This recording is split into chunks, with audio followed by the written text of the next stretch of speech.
Hey guys, today in this video, I'm going to tell you how to use Word Calendar in Monday.com.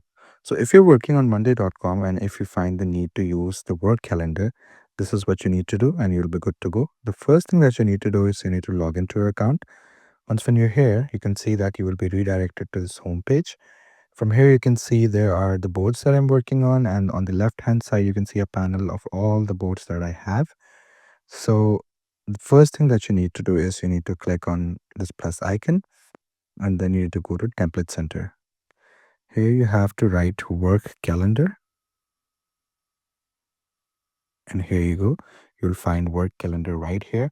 Now the beauty of monday.com is that in other softwares I would say that you have to create a work calendar from the scratch. That means you have to do all the work yourself and you have to put every information bit by bit building the calendar. But the beauty of monday.com is that you'll get all this thing already custom made for you in a form of a template. So this is the template that we're going to use. You can see the screenshots of the template from here, how beautifully designed it is, and it is also integrated with your calendar, Google Calendar and Zoom Calendar as well. So we're going to click here on use template, and monday.com is going to do a beautiful job for us in order to make this template for us. So we'll have to wait some time and it will be done in just a few minutes. And here you go. It's already made for us. So you can see that there are some sections here. This is the calendar. Here you go. And this is the main table. Now, how to use it? Now, let me just tell you how to use it. For example, this is our calendar. And this is just a general information that they have given. We can just delete it because it's of no use for us. Here you go. Now, for example, this is our work calendar and this is item 1. So let's change it to task 1.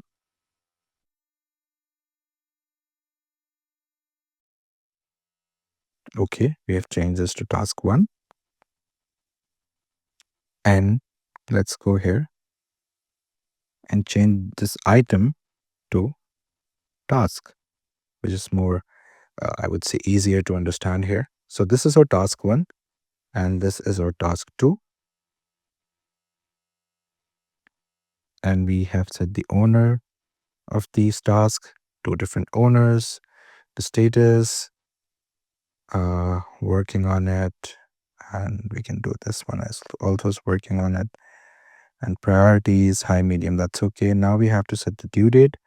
Let's set it to this current date, 2026. And November, let's go to today's date, March.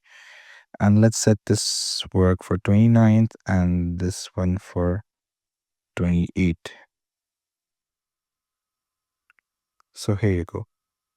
Now the beauty of this calendar is this, that if you go here, from here, we need to plan the work and we can add a task here and it will be shown here.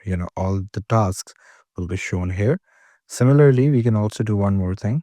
For example, we can add another task here and then we can change it to next week, put up an owner, put up a status, scheduled, and priority high, and due date is for 30th.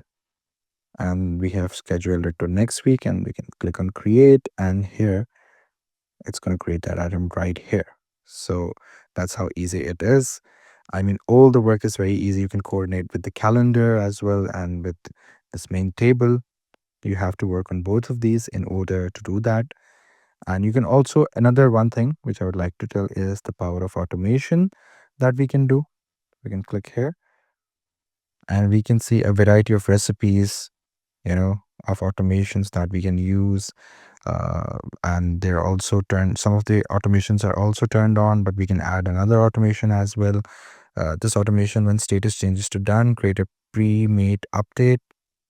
1 day before due date arrives, notify owner. We can also add another automation if we want and add a custom automation of our own. So this is how the general, know-how of the working calendar. So I hope you, so So I hope you found this video informative. Please do like the video and subscribe to the channel to see more content like this. I'll see you in the next one.